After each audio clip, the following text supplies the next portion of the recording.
Good evening, everybody. I'm Pastor Luther from Incarnation Lutheran Church, and I want to welcome you to our Tuesday evening devotion tonight.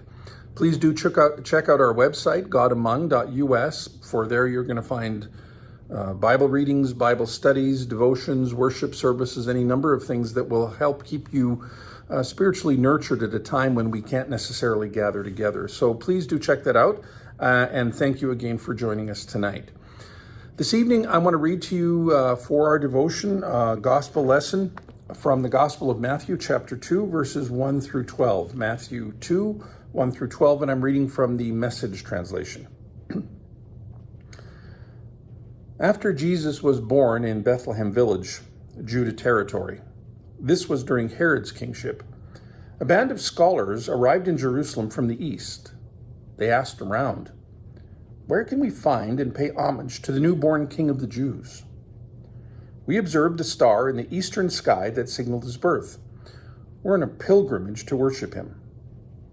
When word of their inquiry got to Herod, he was terrified. And not Herod alone, but most of Jerusalem as well. Herod lost no time. He gathered together all the high priests and religious scholars in the city and asked, "Where is the Messiah supposed to be born?" They told him, "Bethlehem, Judah territory." The prophet Micah wrote it plainly. "It's you, Bethlehem, in Judah's land, no longer bringing up the rear. From you will come the leader, who will shepherd rule my people, my Israel." Herod then arranged a secret meeting with the scholars from the east. Pretending to be as devout as they were, he got them to tell him exactly when the birth announcement star appeared. They told him the prophecy about Bethlehem and said, "Go find this child. Leave no stone unturned. As soon as you find him, send word, and I'll join you at once in your worship." Instructed by the king, they set off. The star appeared again, the same star they had seen in the eastern skies. It led them on until it hovered over the place of the child. They could hardly contain themselves. They were in the right place. They had arrived at the right time. They entered the house and saw the child in the arms of Mary, his mother. Overcome, they kneeled and worshipped him. They opened their luggage and presented gifts: gold, frankincense, and myrrh. In a dream, they were warned not to report back to Herod, so they worked out another route, left the territory without being seen, and returned to their own country.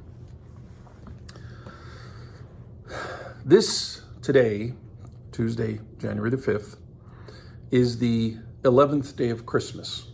The 12th day of Christmas is tomorrow, and that is Epiphany. That is, the word means manifestation, something that becomes obvious. And Epiphany in the ancient history of the Christian church is one of the most important celebrations of the church, followed in third place, that follows only Christmas and Easter in terms of importance. So this has really been an important time of the church. Other things in the ancient church that have historically been tied to Epiphany were other times when Jesus was made manifest to the world, notably his baptism, which we'll celebrate soon, as well as the first miracle at the wedding feast in Cana where he turned water into wine. But Epiphany today is celebrated in most mainstream churches. The Orthodox brothers and sisters celebrate it a little bit later because for them, Christmas Eve comes on January the 6th. But for us, January the 6th is the day. Tomorrow, January 6th is the day that we commemorate the Epiphany. Now, this is a very special way in which God's presence is made known in the world. And for these people from the East, they had whatever information they had that they had drawn together and followed the star in faith, trusting that this is going to show them where the new king of the Jews was going to be born. And so they came to this place and they began to celebrate. But for us now, we talk about a time after Epiphany in the church calendar. So Epiphany comes tomorrow, and then there's a time after Epiphany where we think about what it is that God has done for us, what it is that God has allowed us to do up until the time of Easter, what it is that God has shown of God's self to us as we go through those processes of life. God made manifest to us. God's manifestation to us is Epiphany. And so I want to ask you this question. And this is a bit aliturgical, but I want to ask this question because I want all of us to begin to think about this, especially now. Is there any sense in which God has made God's self manifest to you in this year, in this past year? Think about it for a second. By the beginning of January, we were already hearing of an epidemic of some terrible kind of disease that was in China, pretty much. And I think it was pretty soon in January where we began to hear of a couple of cases in Washington State. And evidently there might have been some in New York State as well. But we did not know of anything called a pandemic, certainly by then. And most of us weren't even aware of what was going on, but it was starting. This past year has been remarkably challenging for many people. And one in which a lot of people would say, I don't know, it seems like God has abandoned us, not God made God self-manifest to us. But I want to ask you to consider this, because our God is a God not of glory, a God that does not appear to us in the midst of the things that represent glory for us. But our God is a God who appears to us on the cross. Our God is a God who came to us not on a throne, not riding in on a great stallion with courtiers all around him, but he came to us in a manger. That's who our God is, and we must not lose sight of that. And if we can hang on to that, if we can cling to that, if we can understand that, then God's presence to us might become ever more poignant, ever more clear to us. Over the past weeks, I've received messages from people and calls where they've told me at times in which, in the strangest possible circumstances, where they absolutely did not expect it, suddenly they felt God's presence. In hospitals, for example, and I hope to share this story in a newsletter at some point. In hospitals, for example, there is a sense in which it hasn't been a fun place to be.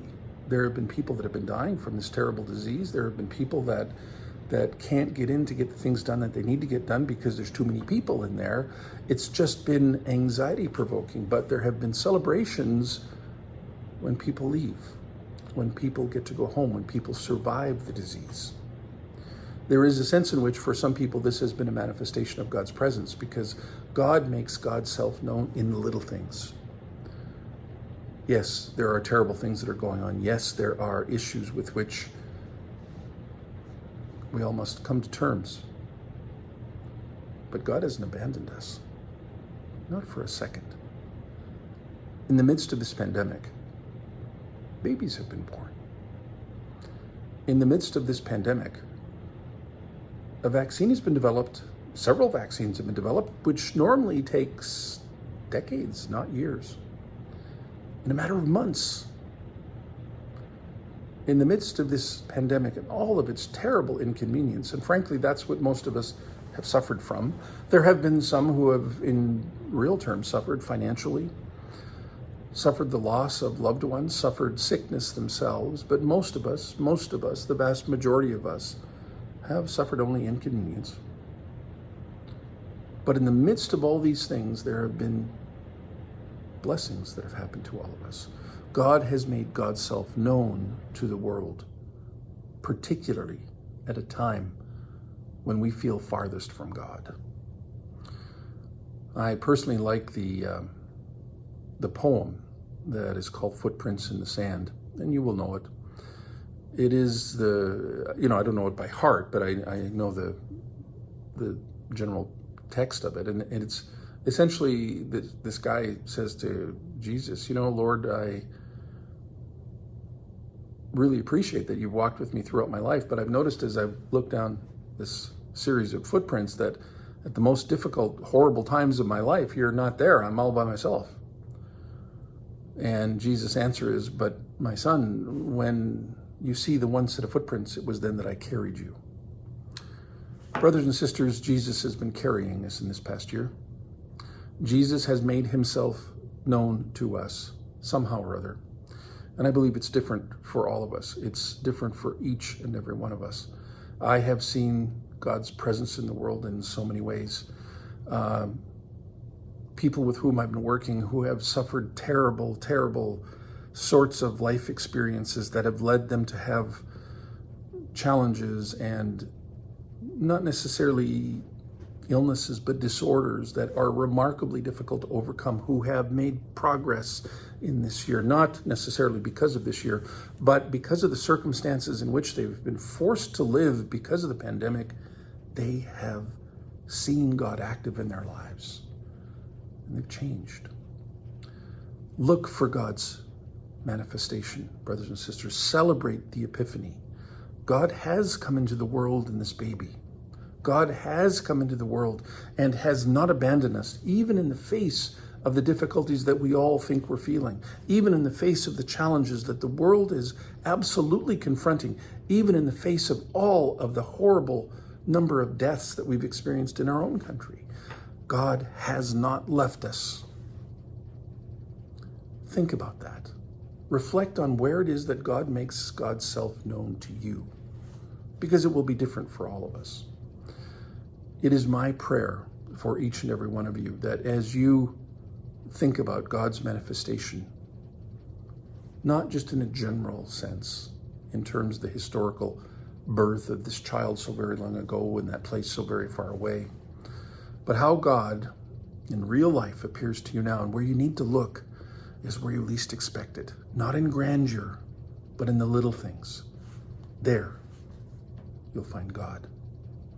Be prepared to receive this small child, this child who reflects for us the glory of God. Let's bow our heads in a word of prayer. Gracious Lord, in days and times when things are difficult, we think that we lose sight of you. And what we forget is that what's important is that you don't lose sight of us. We are in your hands just where we ought to be. We're in your hands where we've always been. We're in your hands where we'll always be. Help us, Lord, to embrace that truth and to feel your presence amongst us, to see where your hands are intervening in the course of our lives. For if we but have open minds and open hearts, we're going to see you. We're going to feel you. We're going to know that you're with us. Help us to know that always. In your holy name we pray. Amen. Well, thank you once again for joining us this evening, brothers and sisters, and we hope that you'll join us for devotions again tomorrow night and basically all the nights except Sunday where we have worship. Check out the website for anything that you'd like to participate in. If you'd like the daily Bible readings and don't already get them, let us know in the office and we'll make sure that you get on the mailing list. But remember, we're here for you. And in the face of these protracted stay-at-home orders, if you need help, let us know. We might be able to do something that will ease the burden just a little bit or minister to you in a way that will be helpful. Take care, God bless, and have a happy Epiphany.